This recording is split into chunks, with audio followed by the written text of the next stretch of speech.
Assalamualaikum warahmatullahi wabarakatuh. Waalaikumsalam warahmatullahi wabarakatuh. Kembali lagi bersama saya Alid Osama El Pagunsi di podcast Kursi Menginspirasi.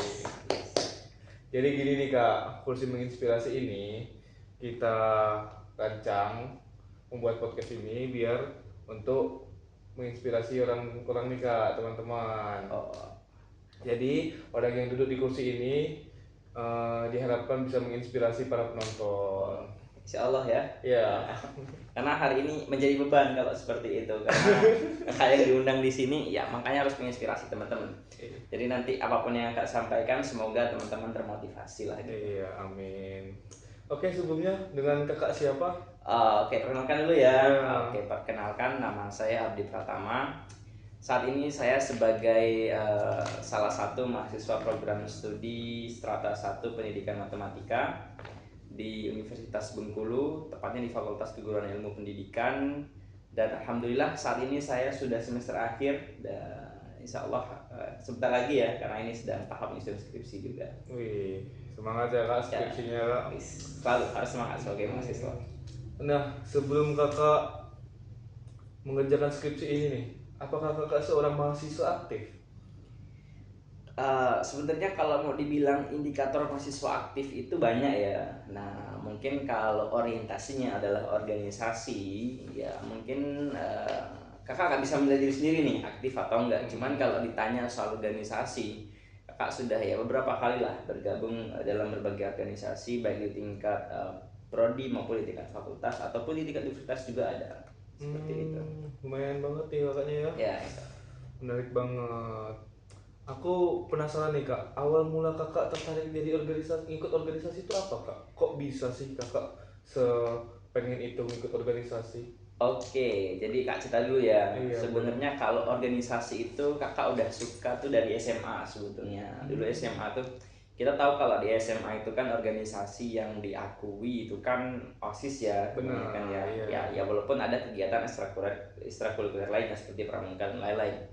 Nah, kebetulan juga dulu waktu SMA itu kakak ikut OSIS juga sebagai ketua, juga sebagai ketua umum. Nah, jadi ingin melanjutkan pengalaman organisasi karena kakak juga senang. Jadi ya itu di masa kuliah juga kakak cari-cari informasi lah dari kakak tingkat bahwa bagaimana caranya untuk ikut organisasi gitu.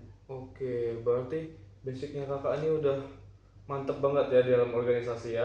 Di SMA sudah jadi ketua OSIS. Kalau dibilang mantep banget tuh enggak ya, proses pembelajaran lah seperti itu. Oke.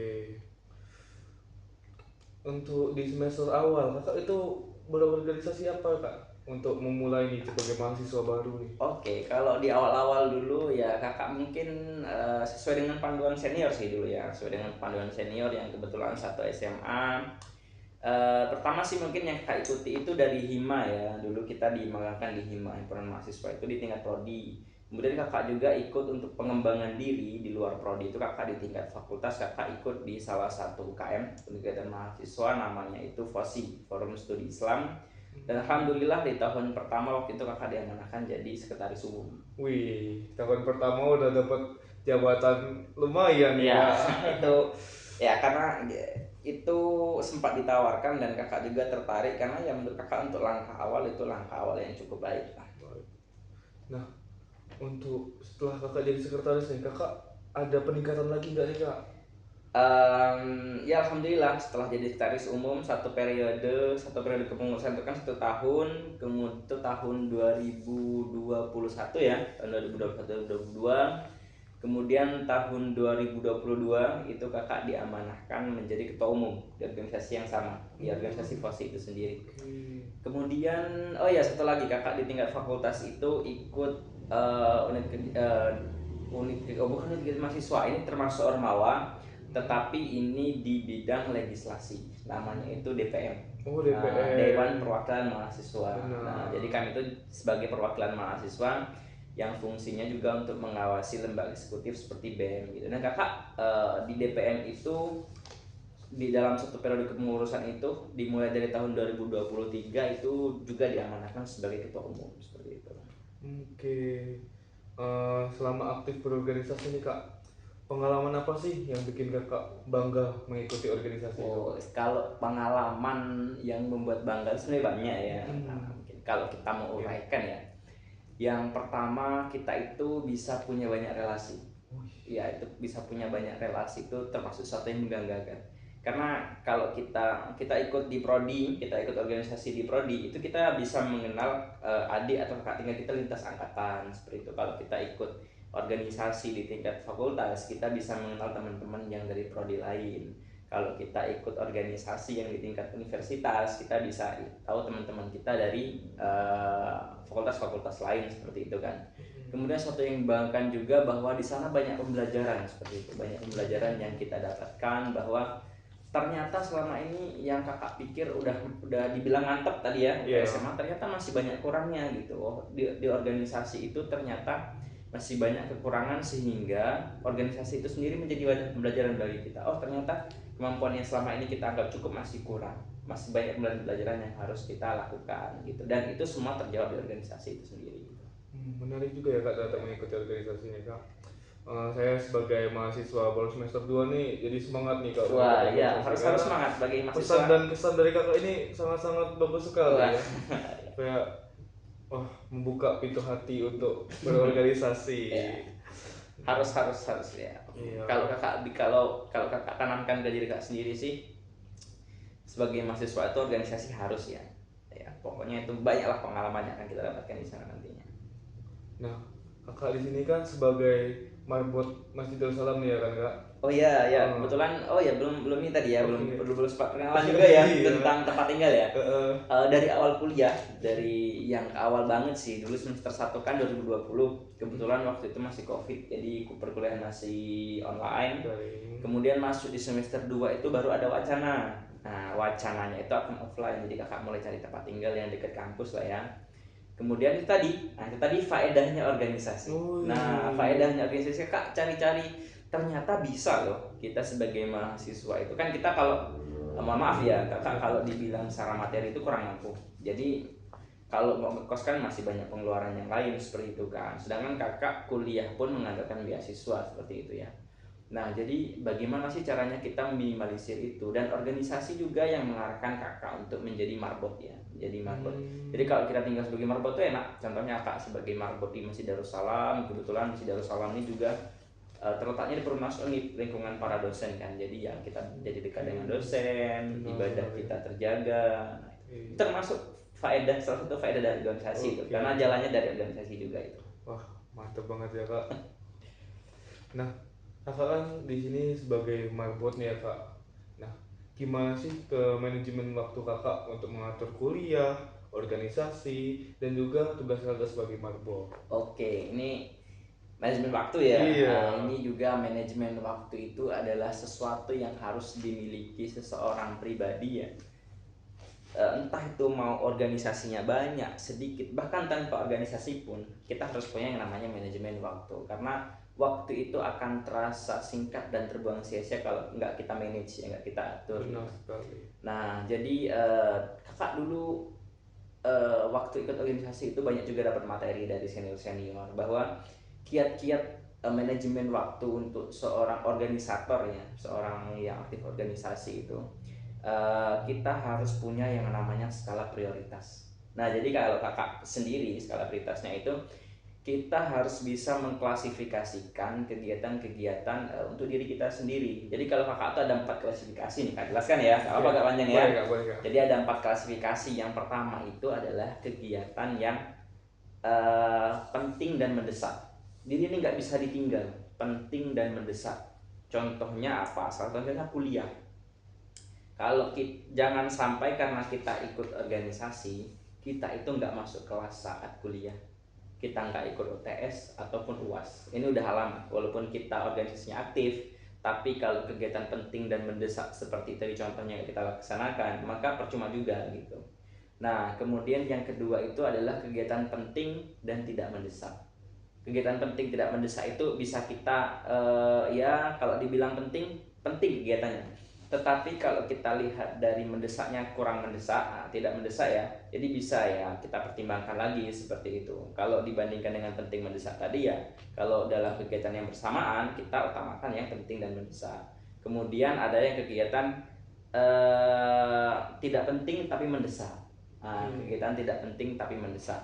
Kemudian yang terakhir itu kegiatan yang tidak penting dan tidak mendesak. Nah itu kurang-kurangilah kalau bisa kegiatan yang tidak penting dan tidak mendesak. Nah itu sih caranya ya.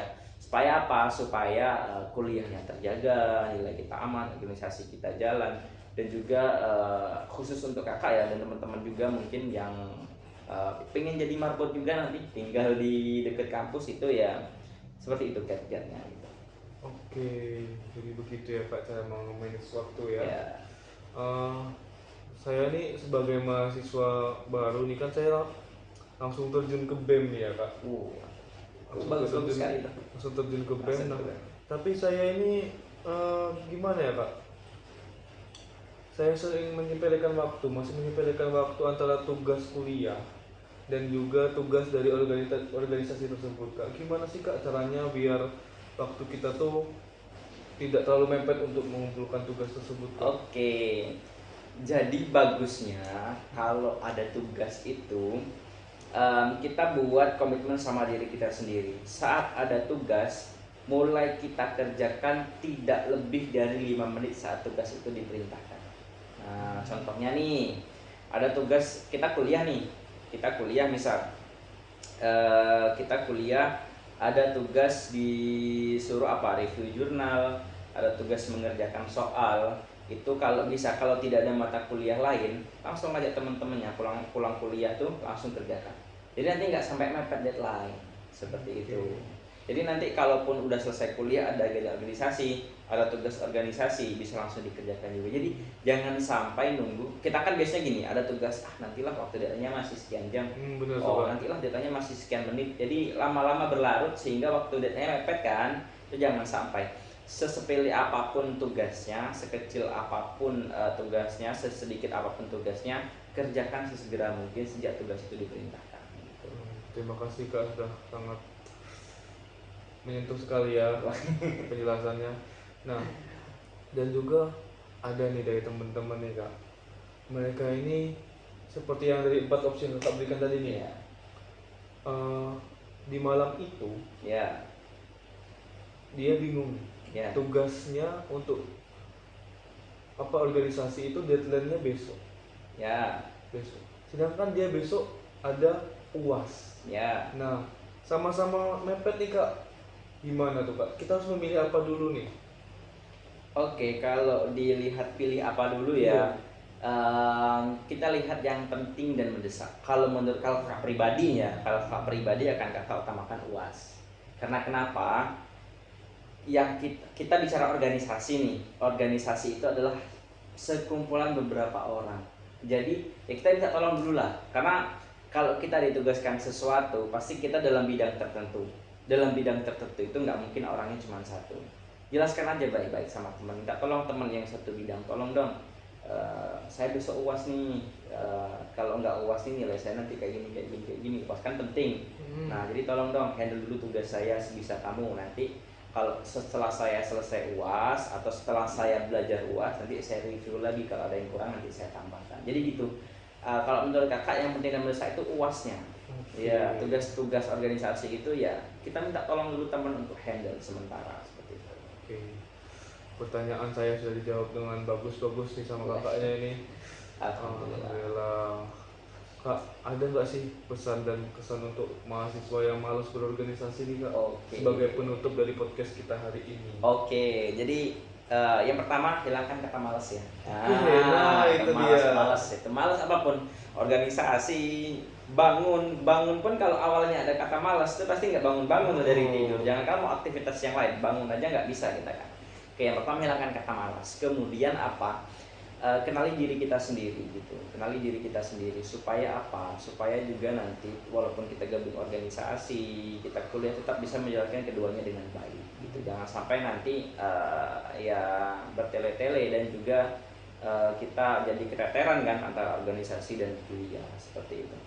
Jadi teman-teman organisasi itu penting buat kita. Pertama, organisasi itu bisa membangun relasi. Banyak relasi yang kita bangun dari situ. Bahkan nggak cuma kuliah aja, nanti pasca kuliah teman-teman kita di organisasi ini jangan-jangan yang membantu kita untuk mencari pekerjaan. Karena ya prospek jangka panjang kita setelah kuliah itu kan bekerja ya. Nah mungkin ya itu dari organisasi itu akan banyak. Kemudian dari organisasi juga nanti setelah di dunia kerja kita udah bisa nih caranya memanajemen waktu, caranya memanajemen publik, caranya memanajemen ya manajemen yang lain lah ya, intinya yang membuat hidup kita lebih baik gitu. Nah jadi teman-teman mungkin itu ya hilangkan kata malas dari diri kita sendiri, kemudian kenali diri kita, ikuti kegiatan-kegiatan positif yang akan membangun dan mengembangkan diri kita untuk grow up lah, tumbuh ke atas seperti itu. Oke, mungkin dia dari closing statement dari Kakak. Oke, itu guys untuk mahasiswa yang masih malas-malasan nih untuk organisasi nih, menganggap organisasi tidak penting lah, menganggap organisasi tidak bermanfaat lah. Itu dengerin nih dari narasumber kita nih, mahasiswa menginspirasi. Baik teman-teman, jadi inilah akhir dari podcast kita hari ini. Kesimpulannya, jadikan organisasi itu adalah tempat kita belajar sebelum kita masuk ke dunia kerja. Terima kasih kepada Kak Abdi telah datang ke podcast ini, dan juga terima kasih kepada teman-teman yang sudah menonton video ini dari awal hingga akhir. Semoga pesan dari Kakak Abdi nih menginspirasi buat kalian.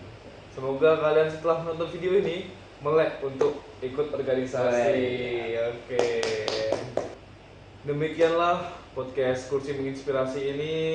Sampai jumpa di podcast selanjutnya, narasumber selanjutnya. Sampai jumpa. Assalamualaikum warahmatullahi wabarakatuh.